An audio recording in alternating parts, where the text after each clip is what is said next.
I was sitting in the coffee shop trying to tell my best friend Mark about the car accident that nearly killed me, but he just laughed and told me I was overreacting to a fender bender. I stood there with the medical report in my hand, the memories of the shattering glass and the smell of burning rubber still fresh in my mind, while he scrolled through his phone and told me about a bad date he had last night. I had been in the hospital for 3 days with a concussion and a broken ribs, but to him it was just another dramatic story I was telling for attention.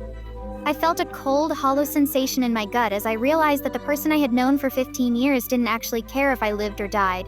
Mark had always been the kind of person who had to have the biggest problem in the room, a man who couldn't handle anyone else receiving sympathy. I had spent years listening to his complaints about his job, his parents, and his minor inconveniences, always offering a shoulder to cry on and a helping hand. But as I sat there, shaking from the residual trauma of the crash, I realized that our friendship was a one-way street, where I was the only person providing any support. He actually had the nerve to tell me that I should be grateful the car was insured, and that I was milking the injury for a week off work. I'm glad you think nearly being crushed by a semi-truck is a vacation, Mark, but I think I'm done being the audience for your life.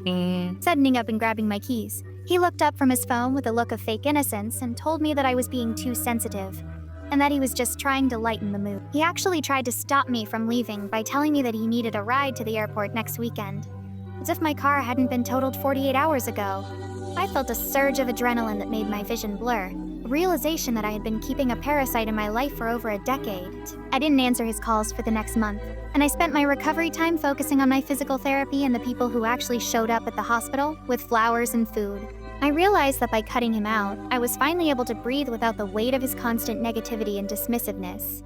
Mark eventually sent me an angry text accusing me of being a bad friend for not being there for him when he broke up with his girlfriend, but I didn't even respond.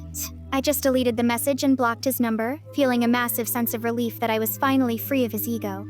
I learned that you can't force someone to be empathetic, and that a long history with a person doesn't give them the right to minimize your pain. I have a new circle of friends now who actually listen when I speak and who show up when things get difficult, and the difference in my mental health is staggering. I'm much more careful about the people I let into my inner circle, and I value transparency and mutual respect above everything else. I still have some physical scars from the accident, but the emotional scars from that friendship have finally started to heal.